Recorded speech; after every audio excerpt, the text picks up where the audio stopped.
How's it going, guys? It's Mr. Lone Wolf, and today I'm going to review this, the Freightliner 114 SD. I ummed and ahed for about 2 hours on which truck to do and whatever. I narrowed it down to these two. The reason I went for the 114 SD is it's got 300 litres of fuel, not 200. It can have a seismic vibrator thing, whereas that can't. And it's also can have like a sideboard, flatbed, all that stuff, whereas that thing is more the M916, whatever it is more limited to just like a semi-trailer basically. So I just think this one's more useful. Funnily enough, I had one of these. I found it in the trees on its roof in Pedro Bay. I honestly don't remember buying it or getting it to that point. Like, don't get me wrong, I'm not denying it. It's definitely got my fingerprints all over it. If it's upside down in Pedro Bay, I was definitely involved somehow. But yeah, I honestly don't. I remember testing it after I found it, and yeah, well, we'll get into it. Like, I'll start with the customization. There's only two engines. I'm sure, this is just off the top of my head, but I'm sure that's the same engine as the like top Kodiak engine yesterday. Raised suspension, it doesn't make it go that far up, but to be fair, it's pretty tall anyway. That isn't really much of an issue, so I can't really knock it for that. Here's all like your tyre options. By the way, if you just hold down on the D-pad, it scrolls pretty sort of nicely through them. I was pressing it like down each time. I've gone for chained again. You can't have muds. I'm not a massive fan of the off-roads. I don't dislike them, but yeah, I'm going chained, but whatever floats your boat, you do whatever tickles your fancy. Winch, I've got the strongest winch. Diff lock's already got on. That's the spare wheel. I don't usually take them for some reason, but I don't dislike them. The snorkel, it doesn't go right the way to the root. It's about the same as the Taiga, to be honest, which would make me think, well, maybe it's not amazing in water, but we'll see. I'm just saying that would be like usually when the snorkel's above. The fuel thing does make it drop quite a lot. You can have a crane and a saddle, so that's good. As for the first one's just a sun visor. These ones are the bumpers, and as I line it up, I'm not sure if that number plate bit actually digs in all the time, but it does on the Taiga, and I'm not risking it. If you actually look at all the bumpers, I believe this, like, it's definitely higher up than the stock bumper, but it sticks out forward more. But overall, the angle is fine.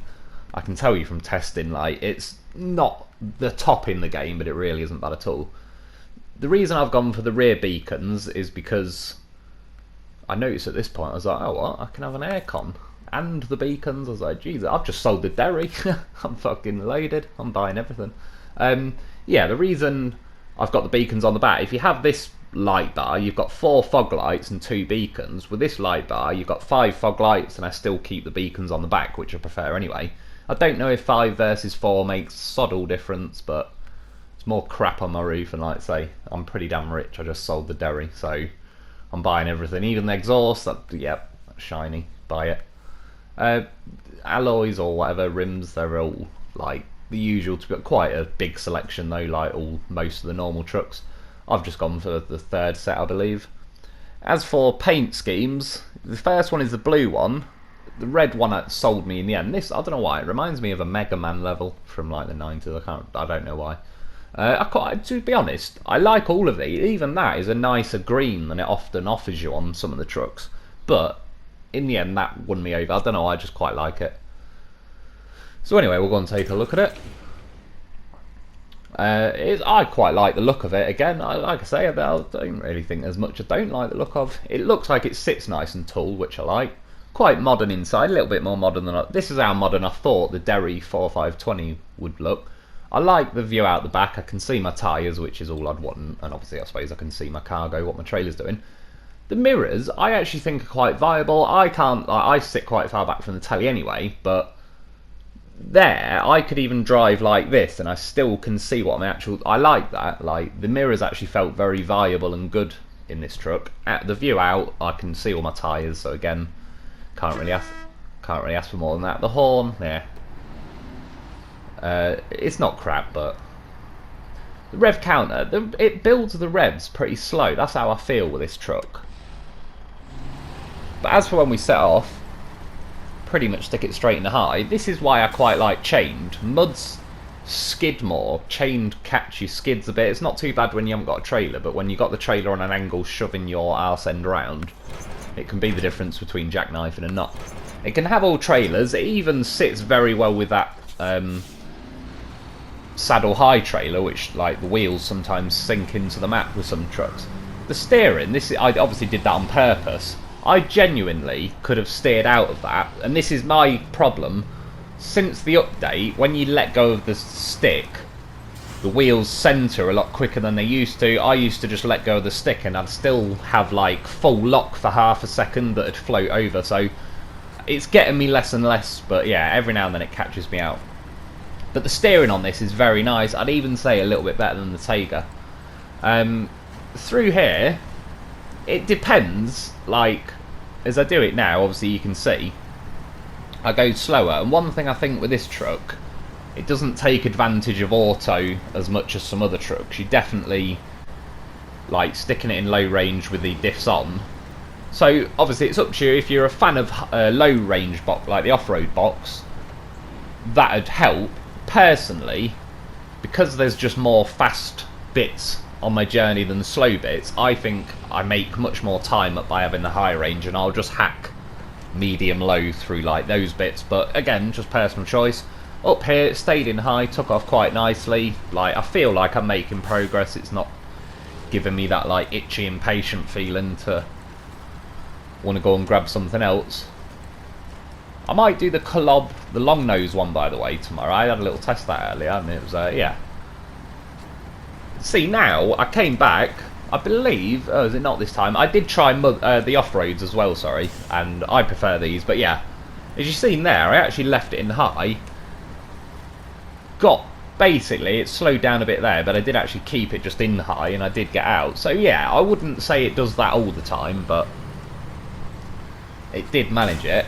Funny enough, earlier I actually knocked all 3 of these over, but I've tried about 5 times since, and I can only hit 1 down. So if there's one on your journey, you can hit it. If you're going to go into a bit of a patch of them, I wouldn't bother, because it's a very light truck, especially like the cab weight. Even the chassis doesn't feel that heavy really. So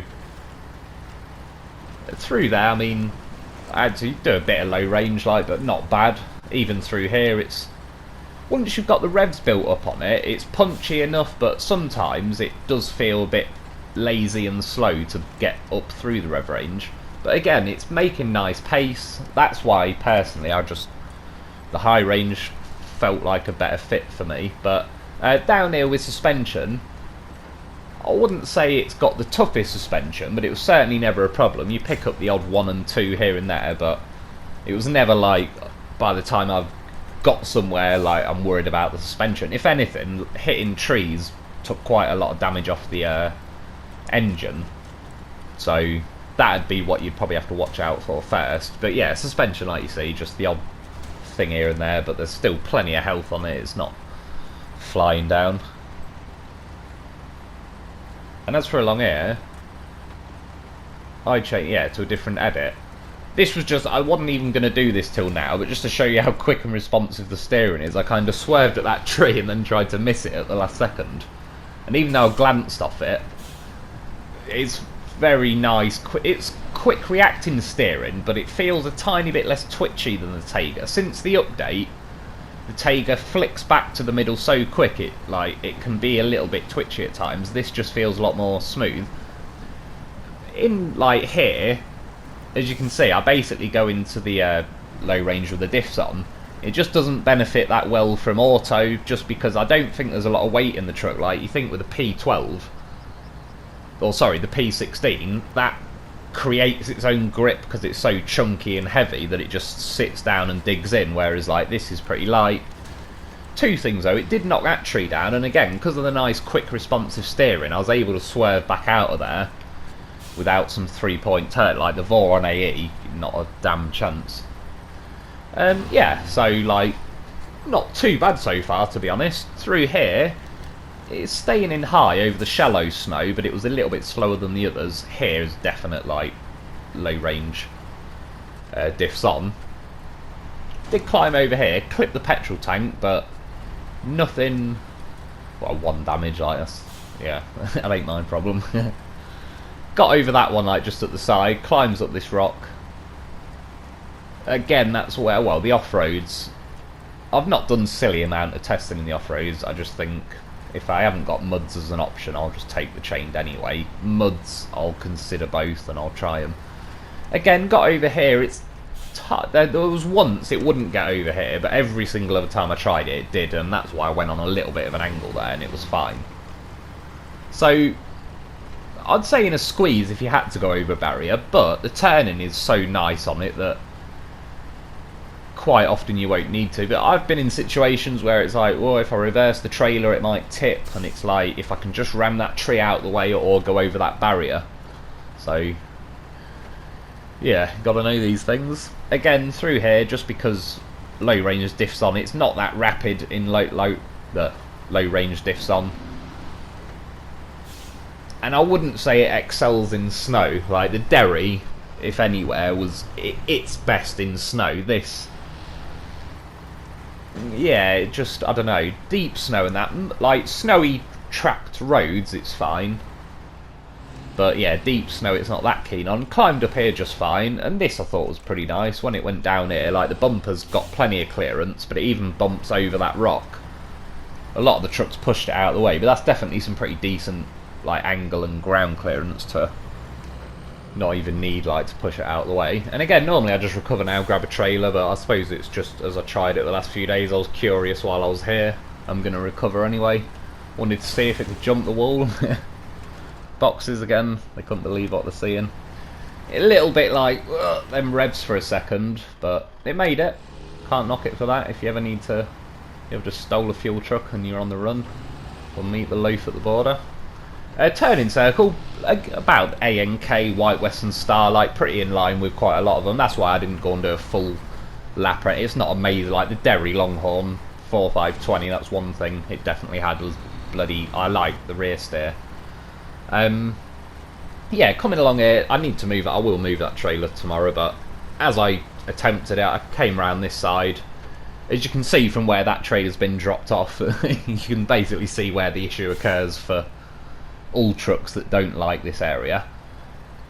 And it was like slow but surprisingly steady through it. Again, I was like, the low revs, the way it builds up slow, kind of tricks you into a false, insecure sense of like, oh, is it gonna, and then it like, yeah, you'll see it in bits throughout the video where at first you'd think it's probably say 30% underpowered, but then there's times when it's like, if you give it another 10% and just it doesn't have to be Lexus LFA quick through the revs, but that tree branch thing there, have they added it, or am I just, I swear it's never been a problem in any of my other videos, but since the update, I think the last 3 or 4 reviews I've hit some big, and it's not even a tree, I can't even winch. I'm sure I used to be able to winch to, although there was a tree there a while ago, but that's like some big roots from a tree. I did notice, however, you see on all these trailers I've dropped off, there's like old tyre marks in the ground. They're all mine, and some of these are like a week old, 2-3 weeks old. You can even see that blue trailer in front.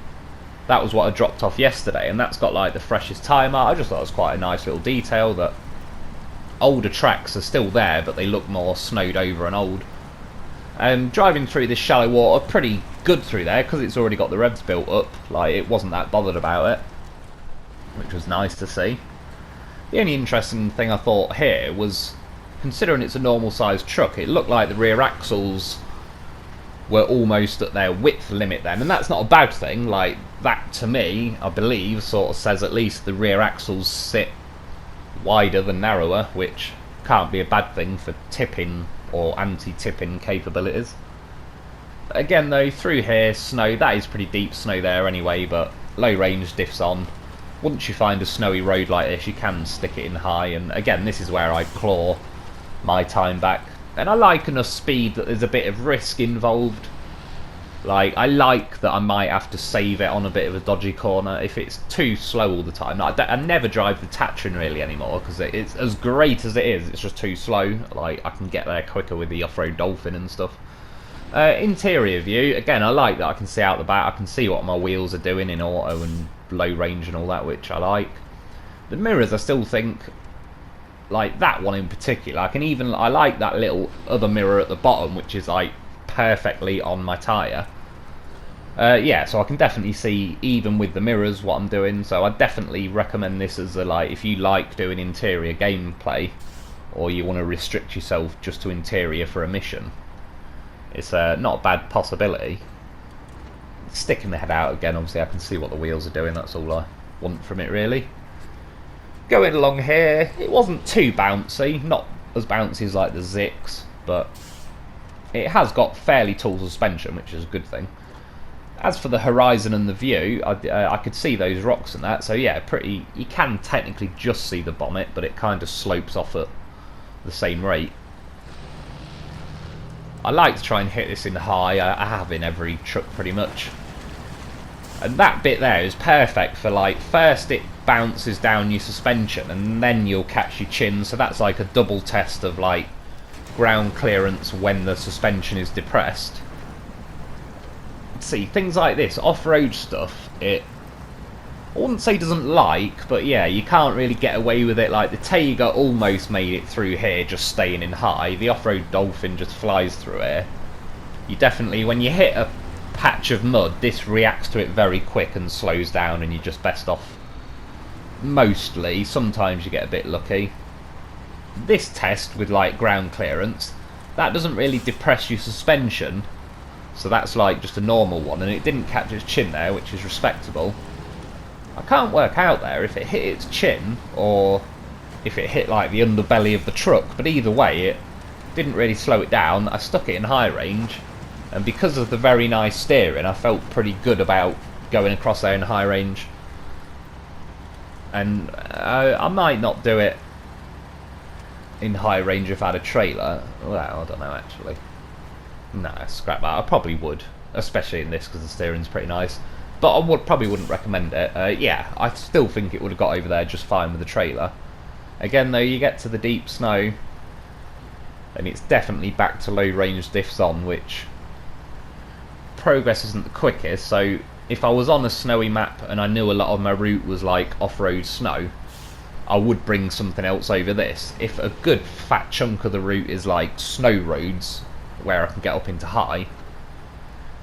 As for going into auto, because it doesn't really benefit from auto, you're just burning more fuel for about the same speed, so it probably is worth just going back into low.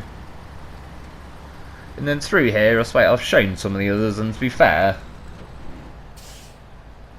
a lot of, like, I've been over here in loads of trucks, and I wouldn't say this was the best because it takes a while to climb up the revs and it's a bit slow anyway, but it definitely got over there hassle-free, which I can't knock it for that. I wouldn't complain if every truck just got over like that quick.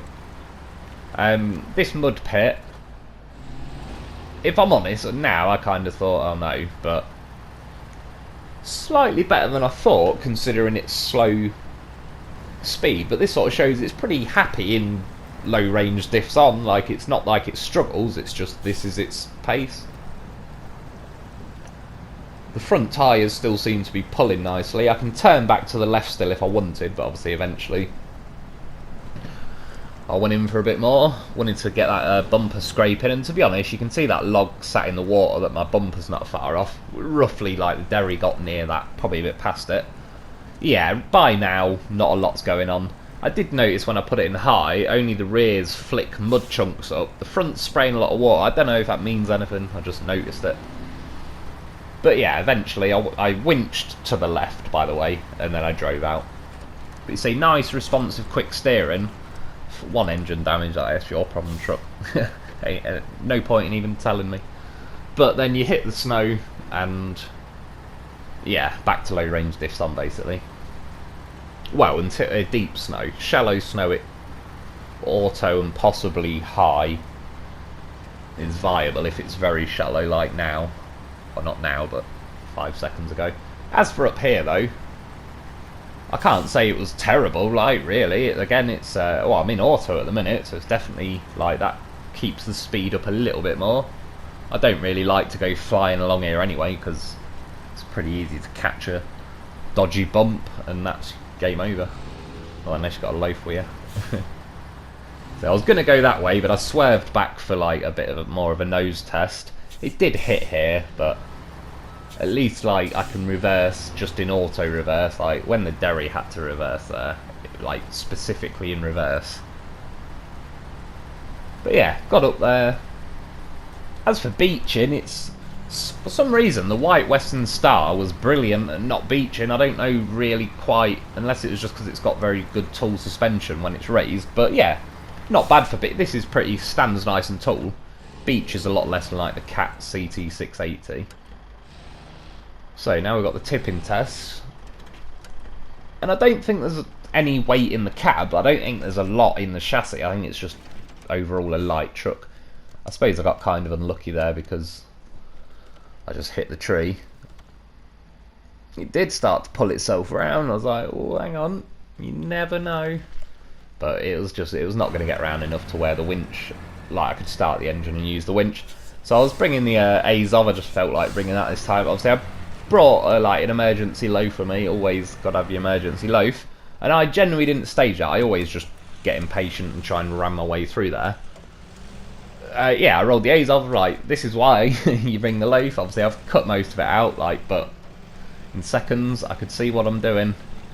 I'm so lazy with it now. I didn't even bother turning this round. I just stuck the winch on the front and used the Azov to pull me round. I already knew. I've seen my little sweet spot.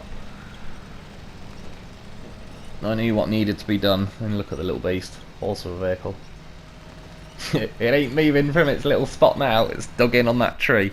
It ain't going nowhere. All I did was switch the winch to the front because the front was hitting those rocks, and it was, yeah. As you can see, those seconds, and I've just flipped an Azov. And that ain't easy, really. The Azov's one of the chunkier, heavier things to try and flip. See the way as well, when it crashed there, the loaf just dived like a professional to the left. Like, instead of risking hitting the Azov, it just knew exactly what to do. And then now, like, now it's trying to push and help, and then it just jumps on its back. I mean, yeah, it might be rated 18 or something what was going on there. But I winched it onto my back. Nothing wrong with a super winch on your back. Because the mud flaps, the tyres go through the mud flaps, so just got to put it in the sweet spot. That's what she said, but yeah, if you get the loaf in the sweet spot, it won't catch on the Azov tyres. And yeah, I was off, and I went to click change truck and I hit recover, and I recovered the loaf, and I was not impressed, which is exactly why I'm being a bit impatient and lazy now, and it bites me very, very quickly. I wanted to park the loaf on the other side of the hill and I would have been able to reach it. Yeah, guess what I could do with right now? A bloody loaf that I just recovered accidentally. Not impressed.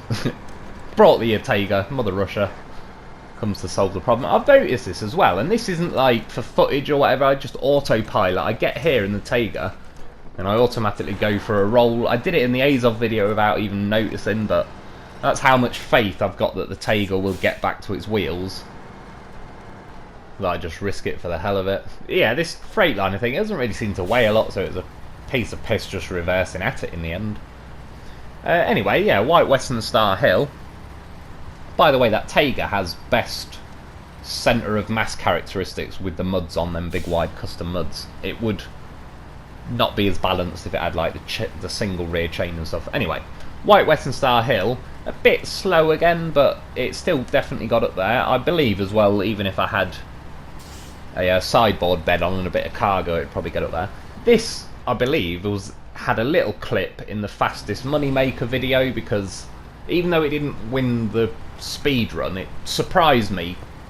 It stayed in high pretty well on a lot of that map, and it did better than I thought. This is another clue to me that the cab and even the chassis weigh sod all, really. It stopped very easily there.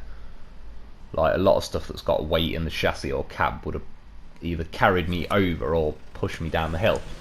Funnily enough, I was driving along just to the quarry, I was towing the loaf behind me, I caught the loaf on a lamppost, and honestly, the loaf didn't even budge. This truck was like, it looked like the truck went longer for a second and pinged back and fell over. And in this pan around shot, there is actually a loaf there somewhere. Don't bother unless you're bored. It's like a Where's Wally thing. I could barely find the bloody thing, and I knew where it was. See, it's on combat watch. It's hiding. Nobody ever suspects the loaf. Down here, caught its chin. Sorry, didn't catch its chin. Like, it got down very nicely. pretty nice how it went over them rocks as well. It does still slow down pretty quick, and it's like, okay, low range diffs, but again, not a problem. The reason I like to stay in auto if I can is because I've got instant reverse gear if I need it. Once it picked like the slabs up, it definitely got a bit slow, but it's not quite as asthmatic as the White Western Star. It's more that it just struggles to build its revs quick enough, and that makes a difference here. I apologise because there is a glitch, but this is the reason I kept this edit and I didn't want to use a different one. Is ironically, it's slow speed going up. I let off, it started to roll back, but because its back tyre hit level ground before it had gone fully over, it didn't have the momentum in rolling back to fully flip it. So I was like, oh god, nobody move. Bring a loaf, obviously, because that just does it every time. I didn't want to winch it up the hill. I mean, look at a prancing horse. For a second, I thought the Ferrari badge had flashed up on the screen. Bit off subject, but I did test it now for legit, and it's like, look, just unpack the cargo, and it becomes weightless, and I can instantly drive out of here. Again, I've never used it for real game time or whatever, but you might be busy, obviously ain't got a lot of time to play. Who cares? It's a single player game, do whatever the hell you like. Whatever floats your boat. And funny enough, going up here, I was like, well, I kind of expected that, and then I thought, oh, hang on, I wasn't in low range diffs on, and surprisingly, it started going. And just to throw it out there, the Derry was sat firmly at the bottom of that hill for almost 200 grand. This, to be fair, ain't cheap. I'll get into that in a bit. It did get up that first bit though, and I was like, well, that's actually better than I thought. See what I mean? Where it tricks you, it's kind of you sort of feel it's too underpowered, but it's more that it's slow with the revs, and it can take a second or two sometime. Like here, it's now just a power limitation. The tyres aren't spinning, they're just doing that jiggly wobbly leg shit. So I rolled back down the hill, went for attempt number 2. I tried to go over to the left, which isn't the best line once you're near the top, because now you've got to rag the trailer over that bump, but obviously I'll see what I can do. However, it did get high enough that I could attach the winch to that, which in my personal own game time, that would be perfectly viable to me. I wouldn't care that I had to use that, so I'm not going to give it a full pass. It made it definitely on its own quite more comfortably than I thought up the first part, because it's wheeling a bit now, by the way. It's its its steering isn't digging in quite as well, but some do that, so I'm not going to single it out too much. I had a feeling this was going to be, especially that it couldn't get up the second quarry hill, but worth a try, of course. I mean, horse of a vehicle, look at the way it just squeezes through and it's off. Finds a dip that wasn't even a dip until the loaf decided it needed a dip, and now it's parked its sweet little ass in the hill. This is why I left this in though, not just for more loaf rescue, but because I'm winched to the Freightliner from the loaf, the Freightliner then would have been in auto with no diffs on, and that makes it harder to get up the hill. So in this case, because it's got engageable diffs, I'm better off being in this, engaging all the diffs low range, and then winching to the loaf. However, what the loaf did do was originally drag it near enough because it couldn't reach the loaf at first. But if I was winching an Azov up here, I could stay in the loaf because the Azov is diffs on, all-wheel drive always on, so even if I was in auto it just wouldn't matter, but for this it does. That, again, clearly the cab doesn't weigh a lot, but the handbrake's obviously pretty damn good, because rather than roll down the hill, it damn near tried to wheelie itself backwards. This, again, it's just... It may not be specifically for the loaf, I've just never needed to find out. I assume other scout vehicles have a very strong winch, but I started to slip off to the left of that tree as we're looking at it. Moved over to the right. As soon as I was like, oh my god, yes, that's the sweet spot. She ain't going anywhere. And then look, it just... You pull something and it stops for a few seconds, just keep holding the winch, and it's like it just goes, oh, what, you want some more, do you? Alright. And then it just takes up the slack and carries on pulling. And I've never ever not got anything wherever I feel like getting it. Yeah, eventually, obviously I cut a lot of it out, but I got up here, I got up enough. By the way, that wasn't just pulling this up, the legs were catching on the hill, so I had to rip the whole trailer through the hill as well, so horse of a vehicle. I was going to recover, had a bit of fuel left, I was like, I'll just gun it down here, see what happens. That mud patch it hit there slowed it down more than a lot of trucks, which made it catch its trailer. This is why I use sideboards. I mean, I appreciate not everyone wants to do Colin McRae deliveries, but I do. Well, not all the time, but it crossed my mind. Yeah, obviously if I had a flatbed then that that would have gone for fun 3 times over, but we kept it. She's good. Speed test. It's not as fast as like the Royal and that, but it's definitely like, I quite like speed and it's fine. I'd almost say the Royal, given that the Royal tips fairly easily, its speed is almost more hassle than it's worth unless you keep letting off the throttle every now and then. This is just a nice pace, it suits its steering, it's fine. It dived off there, it took quite a chunk of damage. I've learnt by now, in all honesty, it's quicker just to bring this pair. It's quicker just to jump off the hill and then repair them. Look, I was like, oh crap, hang on Loaf. It doesn't take any damage, eats a sign, does a fat drift. Having the time of its life. Yeah, it's easier just to fly a truck off the cliff instead of trying to tiptoe down the side. Bring these pair and then it's repaired in minutes, it's flipped in seconds, and I can get on with my water tests. Look at that Loaf. Time of its life, not one damage. It was already tipping over, and when this happened to me, I thought, oh man, the Loaf sort of sabotage of the Azov. I've watched that clip back about 20 times in slow motion and all sorts while I'm editing.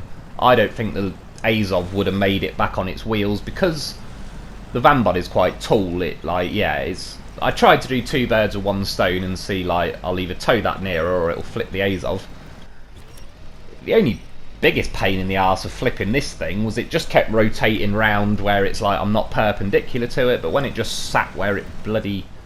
Because it had run out of fuel, that's why it wasn't accelerating anymore and driving like around me. But yeah, I was just going to set this up to winch the Azov with a Loaf. I fancied giving it a try with this, and credit where it's due, there is a bit of a hill there. I don't think it would have quite managed if the Azov was on perfectly flat ground, but hey, it wasn't, it did it. I respect it. So, going in for the snorkel test, detonate a few fish. I checked on the high speed, I beat it. I got my head out the window. It's about 6.2 to me, I think. Yeah, the snorkel, like I say, it's not like right to the roof, so that's about your limit. You've still got the top of your roof and that poking out. Funny enough, I was like, normally I go in just enough to get 1 damage. I got it there, I was like, yep, I'm going out.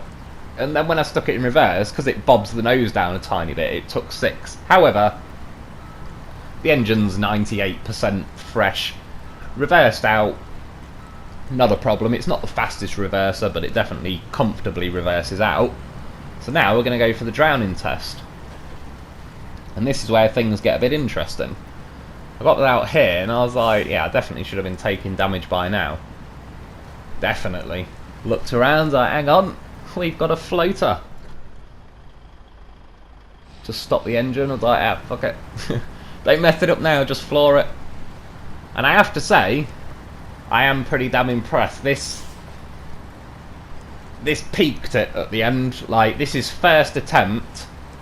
I genuinely didn't know, and this was my first time discovering it could do this. It didn't even take any damage before it floats. I'm still in auto, I haven't even got the diffs on. And to be fair, the twin steer can get over in auto, but quite often you have to put it in low range diffs on. This thing, shorter than the twin steer, it's still tiptoeing, it's going through, I haven't took 1 damage. First attempt, straight across, like I say, I've still got low range diffs on as backup. And when you get it, you could scout the island even easier, because like, it's just a more smaller truck than the twin steer. Look, I got over there, I didn't know which beach I was aiming for.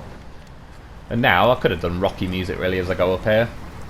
This is slightly off subject, like, this island is cool, but it'd be nice if there was an Easter egg, like a Tyrannosaurus Rex ran at you or something. But, forgetting that, like, I was thinking, imagine if they added the original Jurassic Park map. So you could like go on like and even do it up, like, forget that I'd happily rally a Brontosaurus all day long, but I get it ain't like the game, but it'd be cool if someone made like the original Jurassic Park map and you had to like repair the visitor centre and fix fences and that. I just think that'd be pretty cool. I just thought of it off the top of my head, so I'm saying it. But yeah, it got to the island, Can't knock it for that. So, in conclusion, it's a bit of a funny one. I will say right now, it's pretty expensive for what it can and can't do.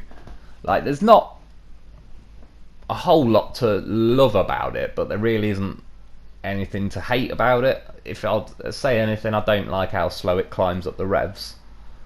Love about it, I mean, it's I don't say this lightly because I bloody love the twin steer, but I think that got over there better than the twin steer. As of now, this might even be the best swimmer I've had so far, and that's where, to me at least, if you're like mid-early game, whatever, obviously that ain't really your main concern right now. For those of you, me included, that I've got some missions left, but I've done all the contract, there's nothing special left, it's just the sake of doing it. I like playing around, swimming through the sea, seeing where I can get to. This, I'll be exploring, like I'll be trying it in a lot more places. So, that definitely helps. Like, my main thing I was going to say before that swimming test helped is, this truck is too expensive. It's 90 something grand. And I don't see what it does better than stuff like the Taiga and Vorons for 90 grand, although now it does swim better than them. 137 grand all in is pretty expensive for what it is. It's 90 odd whatever stock. To put that in perspective, the Taiga is 75 grand stock, but obviously you find one. That's 84, that's 75 odd, that's 84 or whatever. I like it shrinks the screen, but it's more expensive than the Vorons and the Taiga, and it's like, why? What I personally feel it should be, if it was 50-60 grand, I'd say it's spot on. Bang for your buck, you want to get a Zix for 30 grand, that's a bargain. This thing, it's an expensive swimmer. Other than that, you're probably better off with a Voron and so on. But yeah, it's not horrible at all. If you got the money and you know, try it, it's not bad. So that's about it for today. That's my conclusion. Yeah, I hope you've enjoyed. I hope this has helped. Thanks for watching, and I'll be back soon.